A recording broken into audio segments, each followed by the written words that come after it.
Have you ever been indifferent to your parents, thinking that just sending them some money is enough?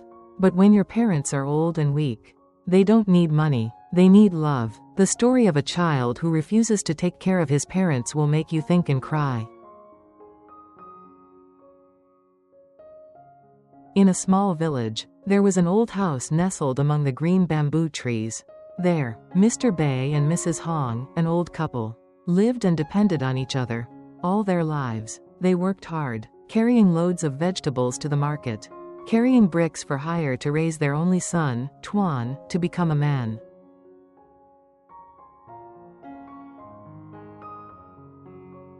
The day Tuan passed the university entrance exam, everyone in the village admired him. Mr. Bay sold his buffalo, his biggest asset, to pay for his son's admission. Mrs. Hong secretly hid her wedding ring, sold it to buy new clothes for Tuan to wear on the opening day. Their only belief was, you will be successful, and will take care of your parents in the last years of your life. Time passed quickly. Tuan graduated, went to the city to work. He got married, bought a house, and had children. On the surface, Tuan was considered successful, but as time went on, he became more and more distant from his parents. The calls became less frequent, and the trips back to his hometown became less frequent. One day, Mr. Bay was sick and had to be hospitalized in the district hospital. Mrs. Hong called Tuan. Tuan, your father is seriously ill. I can't manage. Come back for a trip. On the other end of the line, Tuan sighed. Mom, I'm very busy. My wife is not used to going back to the countryside. You can ask the neighbors, and I'll send some money back. Mrs. Hong was silent. She didn't need money, she just needed her son to be by her side. A word of encouragement was enough. But she didn't dare say anything, afraid that her son would be upset. Meanwhile, Lan, Tuan's wife, also complained many times. Don't bring your parents to live with you. I'm not used to living with the elderly. It's too noisy, our house is cramped, and our children are noisy. I can't stand it. Tuan heard that and found more excuses to avoid it. He thought, sending money back is enough. My parents will understand. However, money cannot replace the presence of children. During the nights in the hospital, Mr. Bay turned his face to the wall. His eyes red. He whispered to his wife. All my life, I only hoped to have my child by my side when I get old. But Mrs. Hong gently wiped away her tears, holding her husband's hand to comfort him. Well, he's busy. As long as he lives well, I'm at peace. They comforted each other, but their hearts were full of emptiness. One day, a neighbor filmed a video of Mr. Bay leaning on a cane, bending over to chop some firewood in the garden. Despite his severe back pain, the video was accidentally posted on social media. Unexpectedly, Tuan happened to see it. He was stunned. His heart ached. That was the father who used to carry him on his back through the rainy and windy days. Now his back was even more hunched. His steps were shaky, but he still managed to do it alone.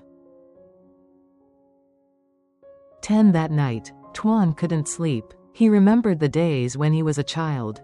His parents stayed up all night to take care of him when he had a high fever. He remembered the poor meals. His parents always gave the best part to their children.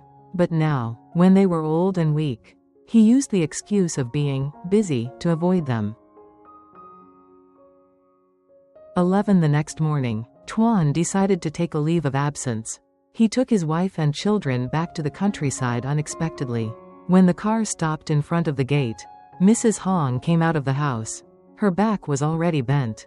Her hair was white. Seeing her son, she was surprised, her eyes blurred. Tuan, you're back? Mr. Bay leaned on his cane and walked out, smiling gently. I thought you were busy and wouldn't come back. 12. Tuan couldn't hold back. Hugged his parents, tears rolling down. Mom and Dad, I'm sorry, I was so careless. I was so busy with work, taking care of my small family, that I forgot that you are where I belong. 13. Mr. Bay gently patted his son's shoulder, his voice trembling. Which parent doesn't want you to be safe? As long as you still remember your parents are satisfied. 14. Lan, Tuan's wife, stood next to him, witnessing the scene, suddenly moved to tears. She realized that her husband's parents did not need anything fancy. They just needed to be close to and share with their children. From then on, she took the initiative to tell her husband,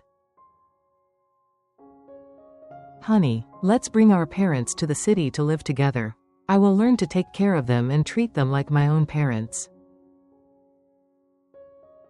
15. Hearing his wife say that, Tuan became even more emotional. He turned to his parents and choked up. "I promise to stay by their side and take care of them from now on. I will never let them be lonely again." 16. Mr. Bay and Mrs. Hong's eyes lit up with happiness. They did not blame their son. They were just happy that Tuan had finally realized. 17. From that day on, the small house in the countryside was no longer lonely. The laughter of children and the warm voices of the family echoed. Mr. Bay and Mrs. Hong lived in the arms of their children and grandchildren, and their old age was less lonely. 18. Every day, Tuan came home from work and stopped by his parents' room to listen to them tell old stories. He suddenly realized that his presence was the most precious gift that his parents needed. 19. This story made many people cry, because somewhere in life, we easily forget our parents. Remember, parents do not need money or material things. They just need their children to be by their side, to share the last years of their lives. Conclusion: parents do not need us to give them a lot of money, but only need love and care every day. Don't wait until they are gone to regret being heartless. What do you think about the act of refusing to take care of your parents in this story?